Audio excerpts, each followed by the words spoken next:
My name is Niels Harrit. I have a master and a PhD in chemistry, and I'm associate professor at the University of Copenhagen, and I have been so for almost 40 years. And I'm 65. I have published close to 60 peer-reviewed papers in the best journals, and currently I'm involved with research X-ray time resolved spectroscopy on time scales of 1/1,000,000th of a second. This is very fast. About 3.5 years ago, I saw accidentally Building 7 going down on a DVD, which was a recording from Stephen E. Jones' lecture he gave on Brigham Young University.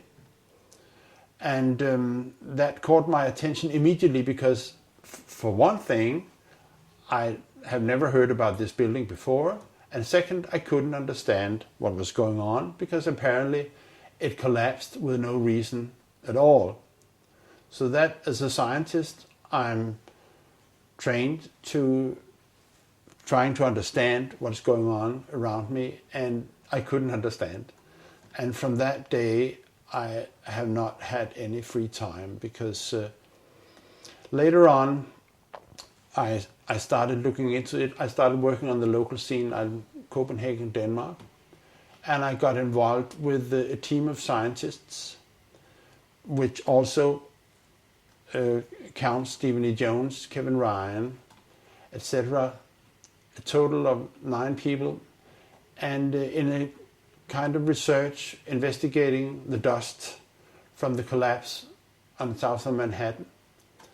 And in the dust, we found what we characterize as unreacted thermitic material in the shape of some very tiny red-gray chips, which have different properties. Most importantly is they're still reacting, some of them, and in the reaction they produce molten iron, which is the prime indication of a thermitic reaction.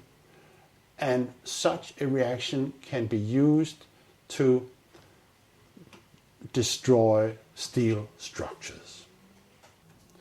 Now, thermite is, in the old-fashioned thermite, is a mixture of pulverized aluminum and pulverized rust. And if you can get this mixture to react, which is not so easy, it produces tremendous heat, and this is what you call an incendiary. An incendiary is something which can be used to destroy something by the means of heat, while an explosive is something which acts with pressure. It knocks things apart. Now, the old-fashioned incendiary is not an explosive, but it is still used for military purposes for melting iron structures. What we have found is a modern version of thermite, which we call nanothermite, which is produced in a different way. It is not just 2 powders being mixed. The material is actually built from the atom scale up. We call it the bottom-up procedure, which is what you do in nanotechnology. This has 2 consequences for the nanothermite, which distinguishes it from the classical thermite. First, the ingredients are much smaller, which means they are reacting faster and they are more easily ignited. 2, due to the process of producing nanothermite, you have the option of putting in other stuff, other chemicals, which converts the thermite reaction into an explosive reaction. We do not know which role is played by the red-gray chips that we found in the dust. But we know, and this was already totally clear before we started investigating the dust, that both explosives and incendiaries were used in the controlled demolition of World Trade Center. This is quite obvious because of other observations. the molten iron and other findings in the dust, that both explosives and incendiaries were used. Now, where the red grade chips fit into this picture, we do not know. There's been much speculation about this, in particular because the nanothermite is a very versatile material which can be used in different configurations, and people have even speculated maybe it was sprayed on the structure and stuff like that. This is what I call hypothetical blast scenarios, which we should not maybe go into here. One point I wish to make, though, is the recent work by David Chandler, where he is looking very closely at the collapse of the South Tower World Trade Center, reveals that the fragments which are being, which is coming out of the tower, obviously being kicked out by an explosive action, are rocket fragments.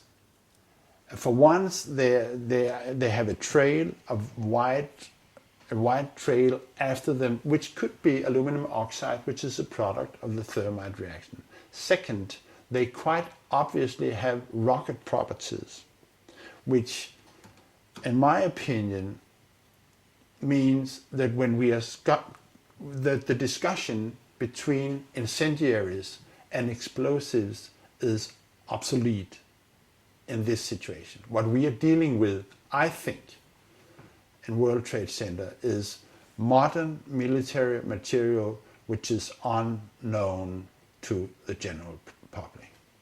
And the red grade chips, the unreacted nanothermite that we have found in the dust, is just an indication that there is something wrong. It shouldn't be there. But my feeling presently, we are recording this in 2010, is that we haven't heard the whole story yet.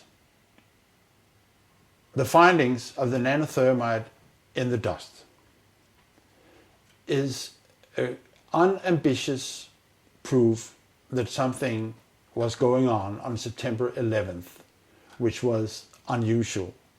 And it is a finding which cannot be accounted for by any other explanation, any other process going on than this was deliberately put in the towers for the purpose of bringing them down. As a consequence, we are demanding, and I as a scientist, that a new investigation, when it comes, and it will come, should also encompass in looking for remaining explosives and thermitic material in the dust by the National Institute of Standards and Technology. Thank you.